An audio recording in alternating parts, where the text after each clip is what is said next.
Sí, ¿qué tal? Buenos días, Sudvistac, probando audio, ¿me escuchan?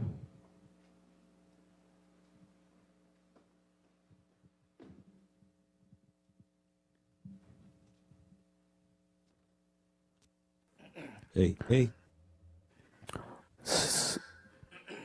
Sí.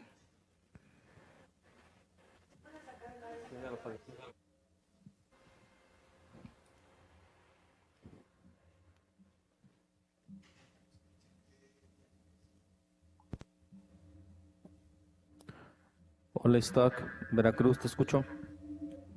Gracias, Veracruz, igual te escucho bien. Órale, gracias. Vale, Sí, vale. sí.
Sí, sí.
Hola, buenos días.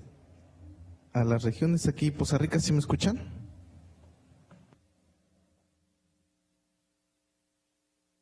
Sí, te escuchamos muy bien. Buenos días. Hola, Julio, buenos días, gracias. Buenos días. Sí, pues en Istac te escuchamos. Buenos días. Gracias, Yamir. Buenos días a todos.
O transversa.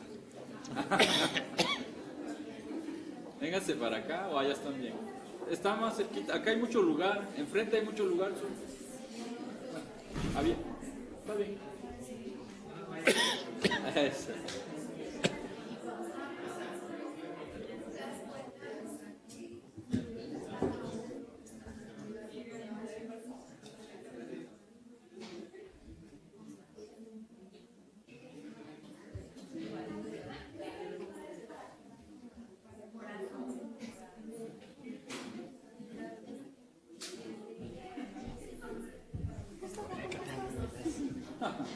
No se habían saludado. No, es que él estaba con un amigo, ¿no? Sí. Un amigo. ¿Cómo estuvo? Que hacía bien, bien, todo muy, muy bien. Fue muy emocionante, muy lindo lo que pasó. Ay, qué bueno.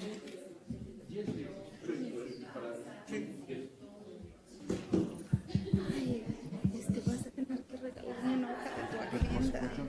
Mira, puedes ocuparla de hecho. Ay, Sí, o sea, no te, es que tú no te, como dice la foto, tú no te saques de déjeme onda. en la oficina mi libreta y mi agenda, las dos.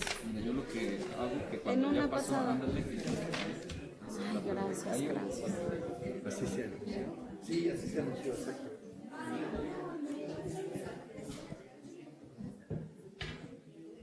Me comenta Gunther que vamos a esperar 10 minutos en lo que algunas hermanas regiones se terminan de conectar. 10 minutitos y comenzamos.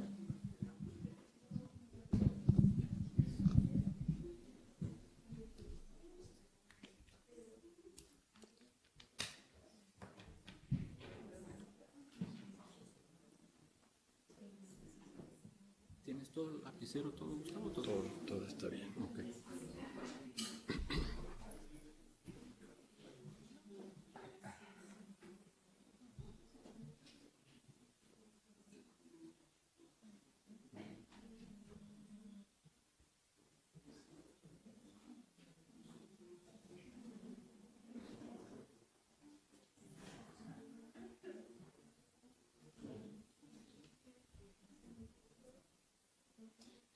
Gunther, de hecho, Luis Mario dice que se va a transmitir por internet y eso implica que se grabe, ¿verdad?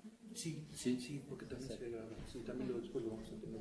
Ah, porque Julieta lo está pidiendo. Sí. Acá hay lugar, Vero. Si gustas, acá enfrente. Lo teníamos reservado para...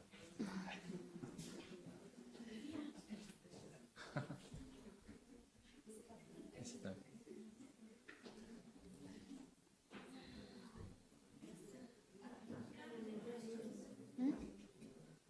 Ah, para lo de...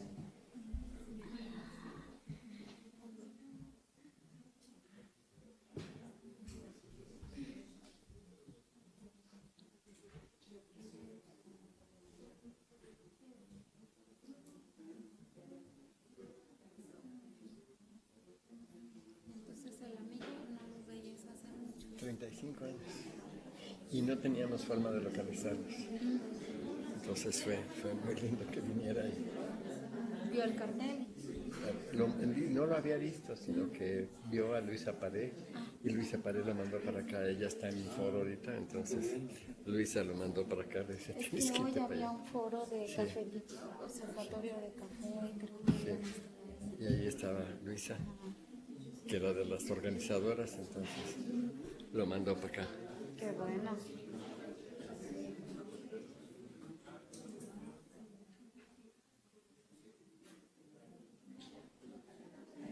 Es muy curioso, ayer estaba hablando con mi compañera que lo conoce bien, de él, si no iba a haber contacto con él o no. Y dije, pues a ver si mañana se aparece. Hay otro amigo del que tampoco sé nada, pero quién sabe dónde anda. Guy Rosat, es un antropólogo francés. Rosat. Está jubilado, pero todavía colabora con la antropología. Ah, bien. Sí, bien. Sí. Pero lo vi como en fiestas de antropología. Sí, pero sí. Sí, exacto. Vive todavía en Lapa o cerca de Lapa. tiene un restaurante, ¿no sabes? Porque venía a poner un restaurante. Yo lo conocí porque puso un restaurante con nosotros en nuestro centro. Y cocinaban maravillosamente. Cocina francesa. Hacía embutidos, hacía un paté maravilloso. Hubo un restaurante francés aquí un tiempo. Que a lo mejor fue.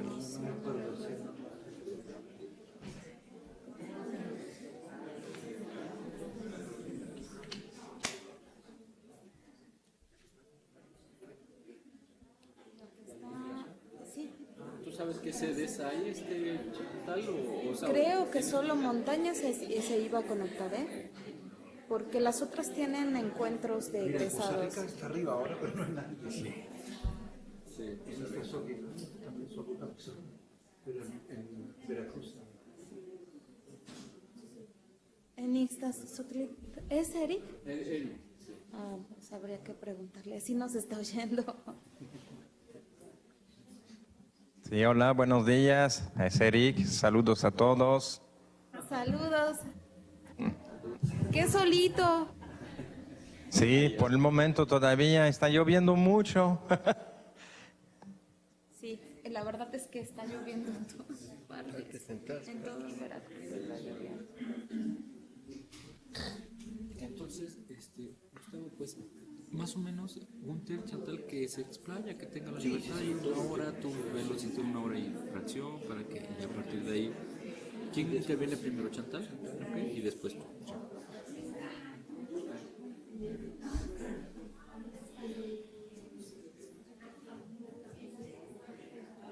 Cuando ustedes me digan Gunter, Chantal, cuando lo consideren.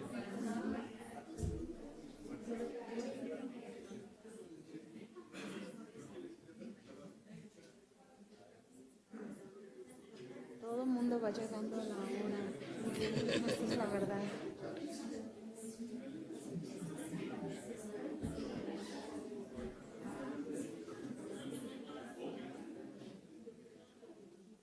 Creo que Jorge Luis, o sea, estaba pensando ahora, el sombrero, es profesor de arte. Ajá. Lo voy a buscar al salir. A decirle a mandarle un recado, a mandarle un saludo.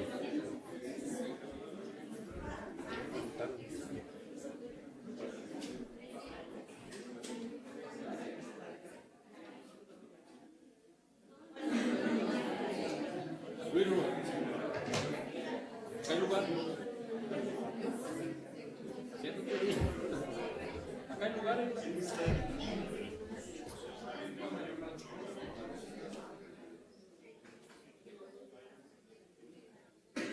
Hola, ¿qué pasó? Buenas.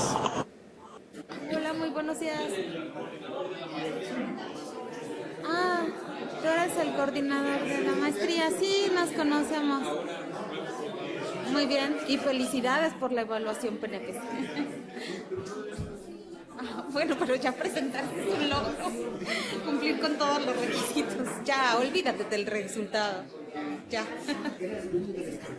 Te lo dije. Sí, sí.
Sí, sí.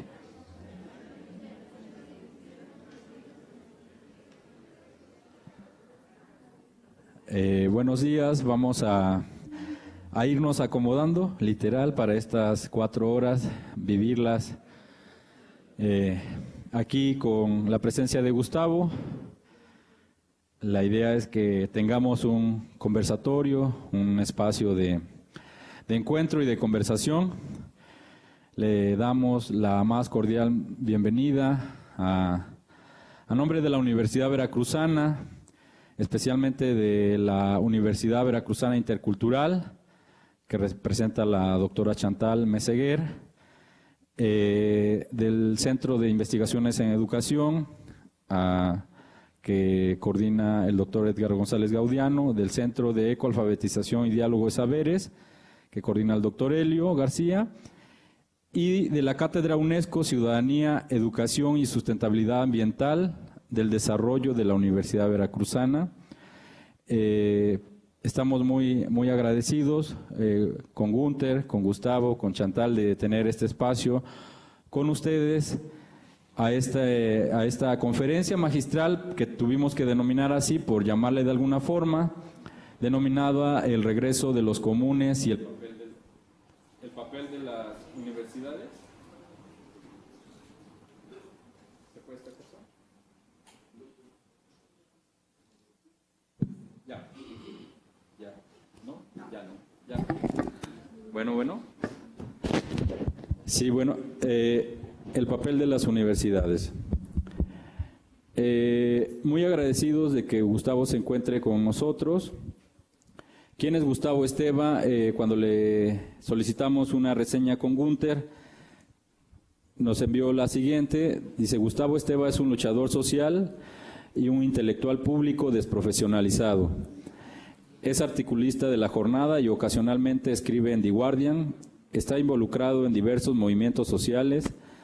Es autor o coordinador de más de 40 libros y cientos de ensayos publicados en varios idiomas.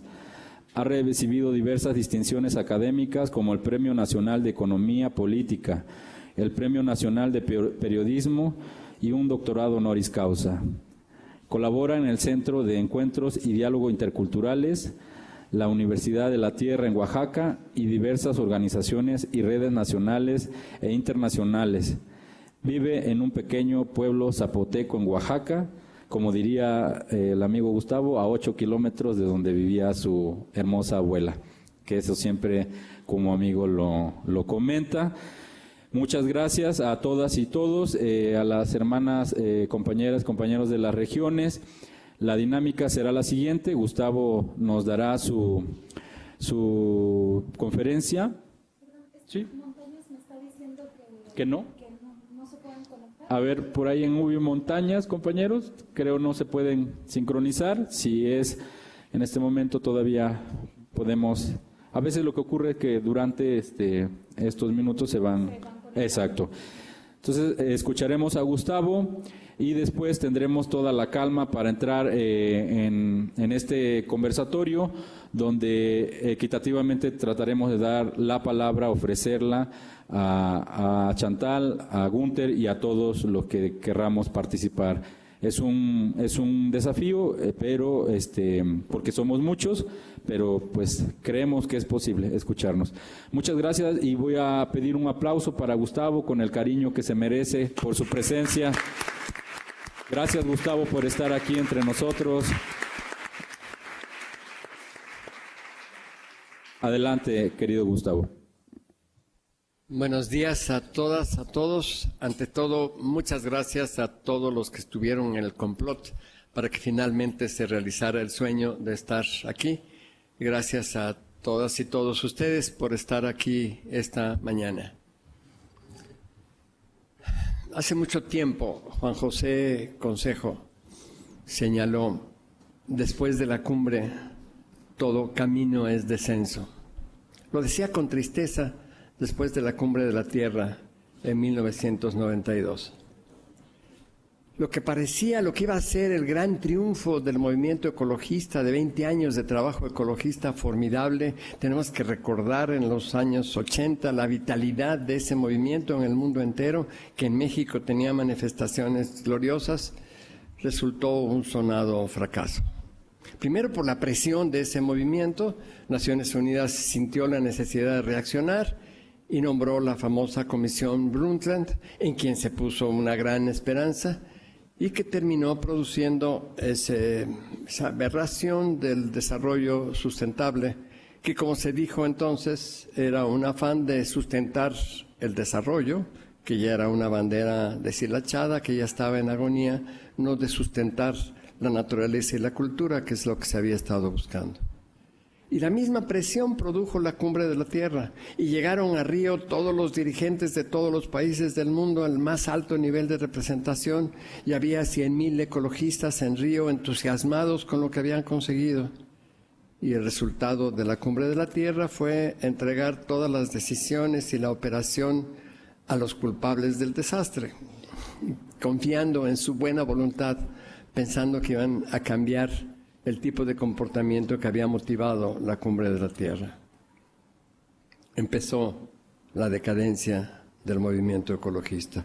Muchos de ellos sintieron como triunfo que empezaron a incorporarse a los gobiernos, que estaban ya los ecologistas alemanes que inventaron con un movimiento muy radical en los 70 esta idea, y entraron ya al Bundestag y empezaron a tener un poder real en el gobierno alemán, y eso fue la forma de irles limando las uñas e impedir que hicieran lo que estaban haciendo.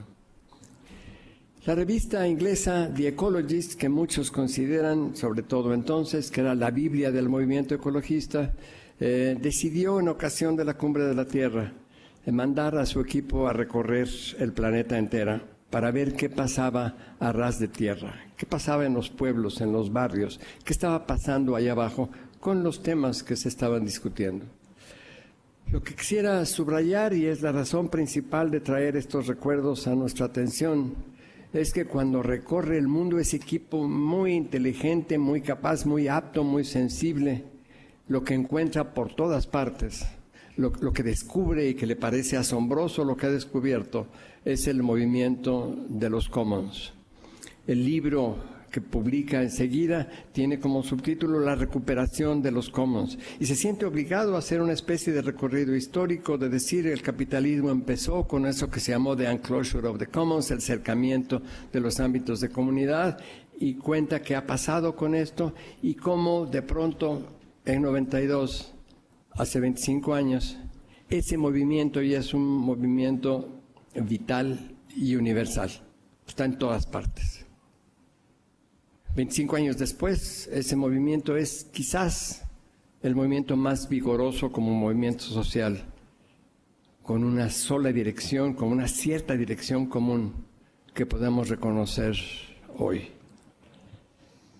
Lo que primero quisiera decir sobre ese movimiento es que es una reacción cada vez más fuerte contra la forma individual de vivir, contra lo que llamamos individualismo. Esto es particularmente fuerte en el país, en Estados Unidos, donde se llegó a la forma de hiperindividualismo, donde esto es cada vez más, fue más fuerte, más dañino, y que la gente finalmente se da cuenta que es una camisa de fuerza, que así no se puede vivir, que eso es insoportable, que tratan de escapar de eso de 1000 maneras distintas. Algunos están en el budismo y en el yoga, otros en el Prozac, otros en otro tipo de drogas. Es una forma insoportable de vivir esa prisión individualista, y se trata de escapar de allí de 1000 maneras distintas, y una de ellas es esta de recuperar la forma de los commons. Quisiera decir que esto, por el contexto en que estamos, por el ámbito en el que nos movemos, quisiera decir de inmediato que esto se refleja claramente en las universidades.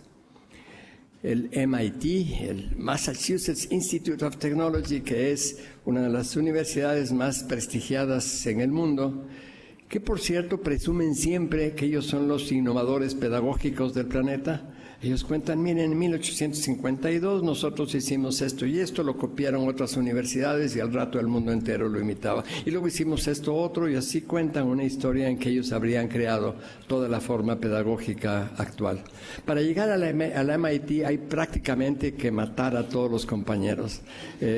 Todos los muchachos y muchachas que logran entrar compitieron con todos para poder llegar allí. No solamente es que cumplen todos los requisitos y presentan su historia, satisfacen los exámenes, sino que tienen que mostrar una historia de vida en que ganaron, en que lograron ganar en los debates desde el primer año de primaria y lograron hacer cualquier cantidad de acumulación de puntos en esa carrera. Y entonces estos muchachos, muchachas altamente competitivos que llegaron hace unos años al MIT, lograron entrar allí, se llevan una gran sorpresa el primer día que asisten a sus clases. Lo primero que les dicen es que no va a haber grados. Y sin grados no hay posibilidad de demostrar la competencia y de ganar sobre los compañeros y de ser el primero de la clase. Una cosa que se vuelve muy difícil para los profesores, no va a haber tareas individuales. Piensen en serio lo que es esto. No es darle a un grupo de 3 una tarea individual, que pueda hacer un individuo. Es que los maestros tengan que concebir tareas que solo puedan hacerse mediante un grupo, mediante la cooperación de varias personas. No es fácil para los maestros inventar ese tipo de tareas. Hay muchos otros indicadores de lo que están cambiando, pero la forma en que lo explican, para hacer corta esa historia larga, la gente del MIT dice, la regamos en todos estos años que hemos estado aquí innovando en el mundo. El mundo no quiere estos individuos competitivos que estábamos creando. Lo que el mundo necesita hoy que es que nuestros estudiantes aprendan alguna forma de cooperación. Y dicen, y esto se aplica por igual en la vida cotidiana de todos, como en las corporaciones. Mandamos a gente muy competitiva a las corporaciones y se hacen pedazos unos a otros y no saben trabajar en conjunto. El mundo necesita otra cosa. Estamos tratando de que nuestros estudiantes aprendan cooperación. Y una de las cosas que se está aprendiendo de manera muy difícil, a veces con enorme dificultad, es que hemos sido construidos como individuos, que nos creemos individuos, que a lo mejor pensamos como individuos y experimentamos el mundo como individuos, pero no podemos serlo. En la medida en que sigamos siendo humanos, somos otra cosa. Que bajo esta pelleja individual de un mamífero que sí es individual, lo que hay adentro, lo que nos hace humanos, es ser nudos de redes de relaciones. Eso es lo que somos. Y lo que de alguna manera significa este movimiento de los commons es una recuperación de esta manera de ser, que es la manera nuestra de ser. Y el empezar a desmantelar esa construcción específica que se nos dio, que se nos impuso de ser individuos. Y hay así este movimiento realmente mundial, que ante todo trata de regenerar un cierto número de commons que sobrevivió al desmantelamiento, que sobrevivió al cercamiento. Y esto no solo se da entre nuestros países. Hay un movimiento, por ejemplo, muy interesante de regeneración de commons acuáticos en los lagos de Maine, en que uno no se imagina bien cómo es un commons el agua. Pero esto es el commons para todos los comuneros que están ahí compartiendo ese espacio específico en el norte de Estados Unidos.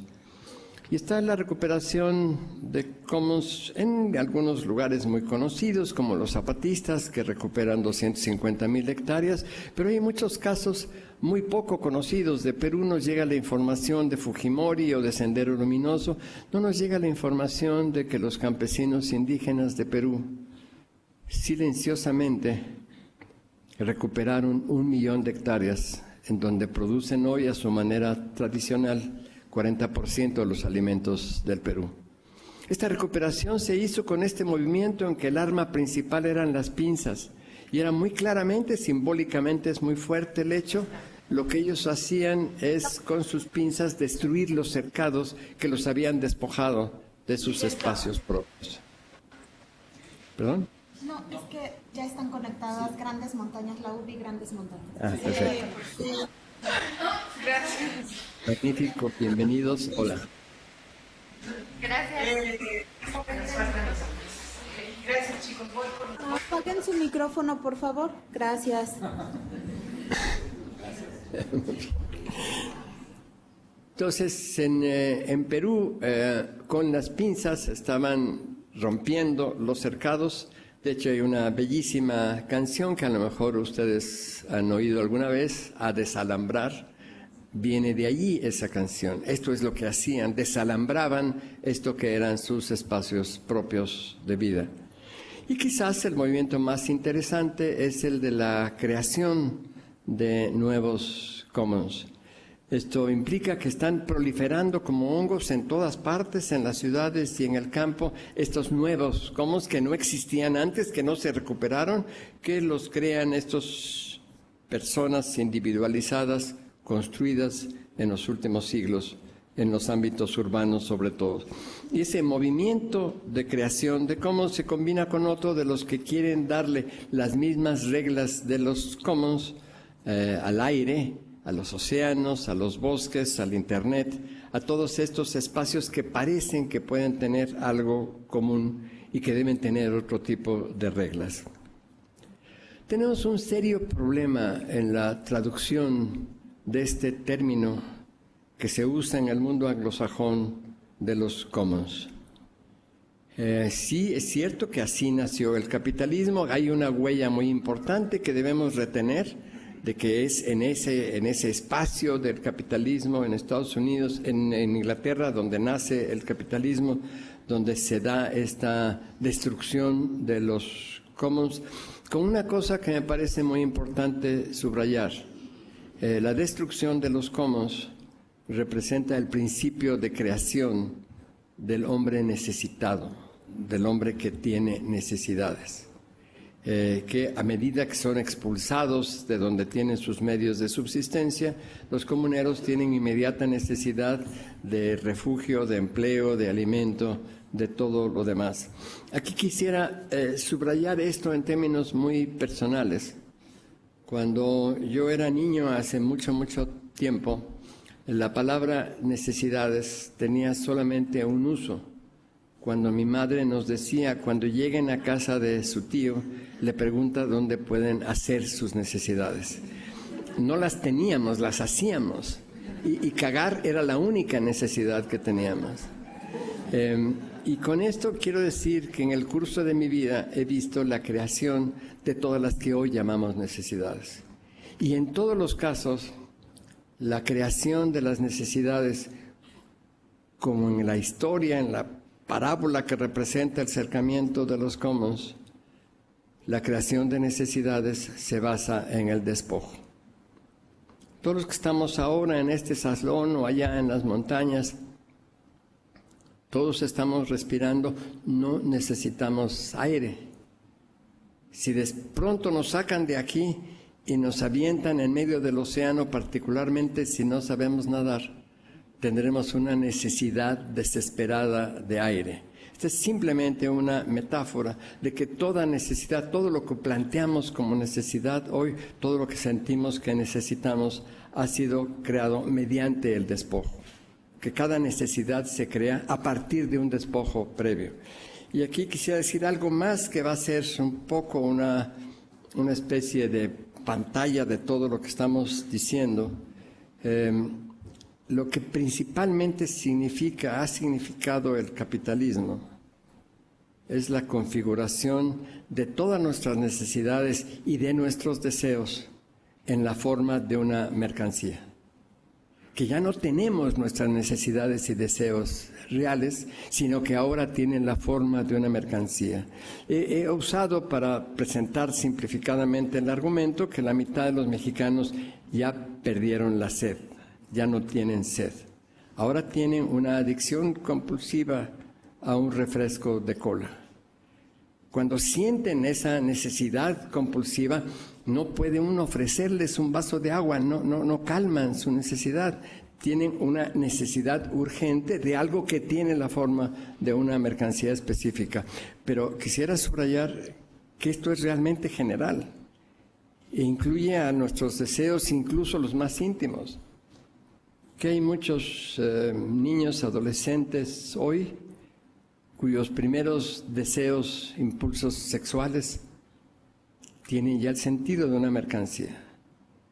Y que cuando adolescentes tienen sus primeras relaciones sexuales, por esa forma en que aprendieron qué cosa es tener el deseo sexual, utilizan el cuerpo de su pareja, hombre o mujer, lo utilizan simplemente como un instrumento de su masturbación. Parece que nunca llegan a enterarse que la expresión suprema de erotismo es poder gozar el goce del otro, de la otra. Que eso es realmente hacer el amor, porque están ya configurados en su deseo sexual con la forma de una mercancía. Y entonces esto estamos queriendo decir, queriendo subrayar desde este momento, que el problema con el capitalismo no son las fábricas, los bancos, el gran capital, los megaproyectos, sino lo que tenemos dentro y lo que nos hace nosotros aquí adentro tener deseos y necesidades que tienen una configuración específica creada por el capitalismo. Frente al problema de cómo traducir commons hay una gran controversia, una controversia grande y por todas partes. Hay quienes le llaman comunes, como se llamó para esta plática, pero hay quienes resisten el empleo de esa palabra porque comunes, como utilizamos en la expresión, lo común y corriente es como algo que se ve menos. Eso de los comunes no es algo que sea muy bueno, que sea de buena calidad, que sea algo apreciado. Y luego se le mezcla y se habla de bienes comunes y entonces se argumenta, pero ahí se le introduce un componente económico y cuando se empieza a decir los bienes comunes como el agua o como el aire, empezamos a darle un sentido económico a esto que parece ser de otra naturaleza. Entonces algunos preferimos la idea de la expresión ámbitos de comunidad como traducción de commons, pero que tampoco es enteramente satisfactorio. No sabemos si está retratando realmente lo que queremos decir, porque además hablamos de una gran cantidad diversa de cosas. El ejido español del siglo XVI, cuando los españoles llegaron aquí, se acordaban que allá en España había un terreno a la salida de los pueblos. Ejido viene de exitus, salida, entonces era el terreno a la salida que los campesinos utilizaban en común. Y cuando llegan aquí y ven una cantidad de regímenes comunales complejos, dicen, esto es más o menos como nuestros ejidos, y empiezan a usar la palabra ejidos como etiqueta que le ponen a todos nuestros muy diversos regímenes comunales. Y cuando estos regímenes comunales, los pueblos indios, empiezan a tratar de recuperarlos, le escriben a la corona española en los términos que la corona puede entender. Queremos que nos regresen nuestros ejidos. No era un pedazo de tierra, era una manera de vivir y de gobernarse. Y por esto, como recuperan al final del periodo colonial 15 millones de hectáreas, lo que recuperan se llama entonces repúblicas de indios, porque realmente se están gobernando y viviendo a su manera. Tienen que pagar su tributo, tienen que mandar sus granos, tienen que mandar gente, pero siguen manejándose por sí mismos. Y todo esto lo pierden en el primer siglo del Estado mexicano. La Revolución Mexicana empieza no con la expresión tierra y libertad que apareció mucho después, sino con la idea de recuperar los ejidos, aquellos ejidos en que ellos pensaban una manera de ser, de pensar, de existir, de gobernarse. Esos ejidos en que pensaban los campesinos indígenas que se levantan en 1910 tiene poco que ver con los ejidos cardenistas que finalmente se intenta liquidar en 1992. No se parecen unos a otros, no se parecen al ejido español. ¿Qué son? ¿De qué estamos hablando con estos ámbitos de comunidad?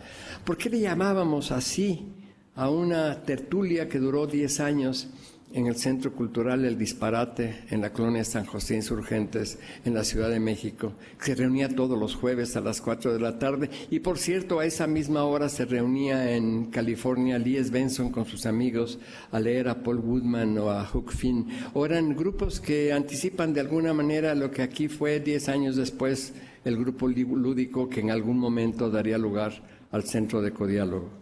¿Qué tienen en común? Necesitamos ahora realizar un enorme esfuerzo teórico de ordenamiento que muestre en toda su riqueza los rasgos diferenciales y las convergencias de esta muy variada experiencia humana de construcción de espacios de libertad. Hace falta saber todo lo posible sobre espacios que están fuera del umbral de lo privado, pero que no se definen como públicos. Son lo contrario a espacios de circulación, pero no consisten en meros refugios ni son cotos de caza. No son formas de propiedad o de tenencia de la tierra. Son de alguna manera entresijos de hombres y mujeres en que el libre encuentro de maneras de hacer las cosas, de hablarlas, de vivirlas, algo que es un arte, y si queremos usar, porque se usa mucho en estos lugares, el término griego sería tekné, son expresión de una comunidad al mismo tiempo que oportunidades de creación cultural. Es una exploración que tendría que tomar muy seriamente en cuenta una hipótesis de Iván Illich, que un elemento fundamental de la creación de estos espacios de libertad es la cuestión del género y su hipótesis de que este género está suspendido pero no roto en las comunidades de los pueblos originarios y que entonces el género significa allí cosa muy distinta de donde está roto y desaparecido en la sociedad moderna. Y tenemos que considerar también otra hipótesis de Illich, de que la materia, la argamasa, lo que está sustentando realmente los nuevos ámbitos de comunidad, estos que proliferan como hongos en las ciudades hoy, esa argamasa es la amistad. Que la amistad es el secreto, no un fin ideológico, no un propósito específico, no vamos a juntarnos para tal o cual cosa, sino que son grupos de amigos profundos, que se reúnen y por la compartencia de la amistad y el carácter gratuito de la amistad, el intercambio gratuito de la amistad, empieza a surgir una forma de existencia social que sospechamos algunos es la célula de la nueva sociedad. Si la célula de esta sociedad es el individuo y que para eso fue creado, porque el capitalismo no podía operar sino con individuos, la nueva sociedad tiene como célula este tipo de formas de existencia social que todavía no conocemos y donde tendremos que resistir cuidadosamente la tentación al hacer esta investigación de ponerle una etiqueta y de reducir toda esa infinita variedad de formas de existencia